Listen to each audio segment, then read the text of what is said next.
अब तक की यात्रा में हमने सीखा कि हम सिर्फ शरीर और मन नहीं बल्कि एक सजीव ऊर्जा हैं जो लगातार कर्म, विचार और भावनाओं से दिशा लेती रहती है। हमने ये भी समझा कि हम कैसे अपने ही कर्मों के निर्माता हैं। अब वक्त है उस जगह पहुंचने का जहां सारा नियंत्रण धीरे धीरे अपने हाथों में आ जाता है। वो जगह है ध्यान। सदगुरु कहते हैं ध्यान कोई टेक्निक नहीं है, ध्यान कोई अभ्यास नहीं है, ध्यान तो बस एक स्थिति है जहां मन शांत हो जाता है, शरीर निष्क्रिय हो जाता है, लेकिन चेतना पूरी तरह जागरूक होती है। ज्यादातर लोग ध्यान को एक अभ्यास की तरह करते हैं, जैसे कोई दिनचर्या निभा रहे हों, लेकिन असल में ध्यान वो अवस्था है जहां व्यक्ति अपने भीतर पूर्ण संतुलन में आ जाता है। वह न तो किसी के विचार से लड़ता है, न किसी की भावना से उलझता है, वो बस देखता है और वो जो देख रहा होता है वही उसका सच्चा रूप होता है। आपने कभी गौर किया कि जब आप बहुत शांत होते हैं, बहुत गहरे मौन में होते हैं, तब आपको खुद की आवाज सुनाई देती है। कोई शब्द नहीं होते, कोई विचार नहीं होते, लेकिन फिर भी एक गहराई होती है, एक मौन सी बात होती है, जैसे कोई भीतर से कह रहा हो यही तुम हो, यही ध्यान की शुरुआत है। लेकिन लोग ध्यान को बहुत कठिन बना देते हैं। कोई कहता है मुझे विचार रुकते नहीं, कोई कहता है मैं बैठते ही बेचैन हो जाता हूँ। सदगुरु कहते हैं कि ध्यान में विचारों को रोकने की जरूरत नहीं है। विचार अपने आप आते रहेंगे, लेकिन जब आप उन्हें पकड़ना बंद कर देंगे तो वो खुद ही रुक जाएंगे। जैसे कोई बच्चा ध्यान चाहता है तो वो शोर करता है, लेकिन जब आप उसकी ओर ध्यान नहीं देते तो वो खुद चुप हो जाता है। वैसे ही मन भी करता है, जब आप उसकी तरफ ध्यान देना छोड़ देंगे तो वह भी शांत हो जाएगा। ध्यान की स्थिति में पहुंचने के लिए पहला कदम है शरीर को स्थिर करना। हमारा शरीर हर समय कुछ न कुछ करता रहता है, हिलता है, करवट बदलता है, बैठने की स्थिति बदलता है, लेकिन जब आप उसे शांत करके एक स्थिति में बैठा लेते हैं तब आप अपने भीतर उतरना शुरू कर सकते हैं, क्योंकि शरीर स्थिर होते ही मन भी धीरे धीरे स्थिर होने लगता है, और जब मन स्थिर हो जाए तो चेतना जागने लगती है। ध्यान का दूसरा पहलू है श्वास पर ध्यान। श्वास यानी सांस वो पुल है जो शरीर को मन से जोड़ता है। अगर आप अपनी सांस पर ध्यान देना शुरू कर दें तो धीरे धीरे आप अपने विचारों से अलग हो जाते हैं।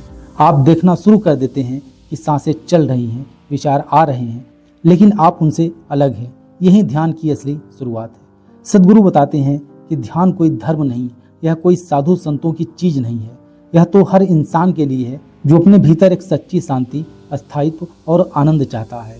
ध्यान आपको किसी और नहीं बल्कि खुद के पास लेकर जाता है, और जब आप खुद के पास पहुंच जाते हैं तब दुनिया की कोई भी चीज आपको हिला नहीं सकती। बहुत से लोग सोचते हैं कि ध्यान सिर्फ बैठने से होता है, लेकिन सदगुरु कहते हैं जब आप पूरे दिन सजग होकर कुछ भी कर रहे हों तब भी आप ध्यान में हो सकते हैं।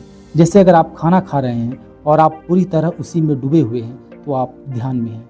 अगर आप चल रहे हैं और हर कदम को महसूस कर रहे हैं तो आप ध्यान में हैं। अगर आप किसी से बात कर रहे हैं और हर शब्द को समझदारी से बोल रहे हैं तो भी आप ध्यान में हैं। ध्यान कोई खास वक्त पर बैठकर की जाने वाली चीज नहीं है। ध्यान एक जीने का तरीका है। जब आप हर काम को पूरी जागरूकता से करते हैं तब आपकी पूरी जिंदगी ध्यान बन जाती है, और जब जिंदगी ध्यान बन जाती है तब कोई दुख, कोई चिंता, कोई डर आपको ज्यादा देर तक पकड़ नहीं सकता। अब बात करते हैं संतुलन की। सदगुरु बार बार एक बात कहते हैं, अगर आपके शरीर, मन, भावनाएं और ऊर्जा आपस में संतुलन में हो तो आप हर स्थिति में शांति में रह सकते हैं। लेकिन ज्यादातर लोग संतुलन में नहीं रहते। उनका शरीर कुछ चाहता है, मन कुछ और सोचता है, भावनाएं किसी और दिशा में जाती हैं और ऊर्जा किसी और ओर बह रही होती है।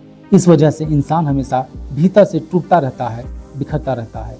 ध्यान ही वो प्रक्रिया है जो इन सबको एक सीध मिला सकती है। ध्यान कोई इलाज नहीं, यह समाधान है। जब आप ध्यान से उतरते हैं तो आपके भीतर जो भी टूट फूट है, जो भी असंतुलन है, वो अपने आप सुलझने लगता है। ध्यान में जाकर आप खुद को ठीक नहीं करते हैं, आप खुद के संपर्क में आ जाते हैं और वही संपर्क खुद को ठीक कर देता है। सदगुरु ध्यान को इस तरह समझाते हैं जैसे आप एक गंदे पानी से भरे हुए तालाब को शांत छोड़ दें। जब आप उसे चलाते नहीं, हिलाते नहीं, तो सारा गंदा पदार्थ नीचे बैठ जाता है और ऊपर से पानी एकदम साफ दिखाई देने लगता है। ध्यान भी वैसा ही है। आप अपने भीतर एक शोर को बस कुछ देर के लिए चुप रहने देते हैं, कोई हस्तक्षेप नहीं करते, तो धीरे धीरे सारा कचरा नीचे बैठ जाता है और आपकी चेतना ऊपर उठने लगती है। ध्यान का गहरा संबंध है ऊर्जा के संतुलन से। आपने देखा होगा कभी कभी आप बिना किसी वजह के थके थके महसूस करते हैं और कभी कभी बिना किसी खास कारण के बहुत उत्साहित होते हैं। ये सब आपकी ऊर्जा के बहाव पर निर्भर करता है। जब ऊर्जा नीचे गिरती है आप भारी महसूस करते हैं, जब ऊर्जा ऊपर उठती है आप हल्के, आनंदित और ज़्यादा जीवंत महसूस करते हैं। ध्यान से आपकी ऊर्जा ऊपर की ओर बहने लगती है और जब ये ऊर्जा पूरे शरीर में समान रूप से फैल जाती है तब आप शारीरिक, मानसिक और भावनात्मक स्तर पर एक संतुलन अनुभव करने लगते हैं। उसी अवस्था में आप वो करते हैं जो आपके लिए सबसे सही होता है, बिना डर, बिना भ्रम, बिना किसी मानसिक बोझ के। सदगुरु कहते हैं, ध्यान का मतलब है अपने जीवन का रिमोट कंट्रोल खुद के हाथ में ले लेना। जब आप ध्यान में रहते हैं तब कोई भी परिस्थिति आपको हिला नहीं सकती। बाहर चाहे कुछ भी हो रहा हो, भीतर आप स्थिर रहते हैं और यही स्थिरता आपको आज़ादी देती है। ध्यान के अभ्यास के लिए कोई विशेष नियम नहीं होते। आप किसी भी जगह, किसी भी समय शुरुआत कर सकते हैं। बस शुरुआत चाहिए। बिना किसी अपेक्षा के धीरे धीरे ये आपके भीतर उतर जाएगा और फिर आपको अलग से अभ्यास नहीं करना पड़ेगा। ध्यान आपकी प्रकृति बन जाएगा। दोस्तों, इस भाग का अंतिम और सबसे गहरा संदेश यह है, ध्यान का लक्ष्य कोई उपलब्धि नहीं है। ध्यान का लक्ष्य है अपने स्वरूप को पहचानना। जब आप ध्यान में उतरते हैं तो आप धीरे धीरे उस जगह पहुंचते हैं जहां आपको किसी बात से डर नहीं लगता, किसी चीज से चिपकावा नहीं होता। आप बस होते हैं जैसे आकाश होता है, वो सबको समेटे होता है लेकिन किसी से बंधा नहीं होता। आप भी वैसे ही बन जाते हैं, सब कुछ अनुभव करते हैं लेकिन किसी चीज से बंधे बिना। जब जीवन इस अवस्था में पहुंचता है तब न दुख रहता है, न सुख में खोने का डर होता है। तब हर पल गहरा, शांत और आनंदमय हो जाता है। यही ध्यान का अंतिम फल है, एक ऐसा जीवन जो बाहर से साधारण लेकिन भीतर से दिव्य हो। यही इनर इंजीनियरिंग का चौथा भाग है, जहाँ विचारों से आगे, शरीर से परे और भावनाओं से ऊपर आप उस मौन में मिलते हैं जो सबका स्रोत है।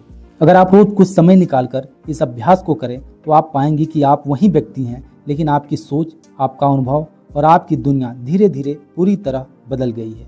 और वो बदलाव किसी ने बाहर से नहीं किया, वो आपने खुद अपने भीतर से शुरू किया। यही असली इंजीनियरिंग है, एक ऐसी यात्रा जो बाहर से नहीं भीतर से शुरू होती है और कभी खत्म नहीं होती है। दोस्तों, इनर इंजीनियरिंग की इस गहराई को महसूस करने के लिए धन्यवाद। अगर इस वीडियो ने आपके भीतर कुछ भी हिला दिया हो तो इसे सिर्फ सुनकर मत रह जाना, इसे जीना शुरू करें। हर दिन, हर पल। अगली कड़ी में मिलते हैं जहां हम बात करेंगे उस आनंद की जिसकी खोज में हर इंसान दर दर भटकता है, लेकिन जो हमेशा उसके अपने भीतर छिपा होता है।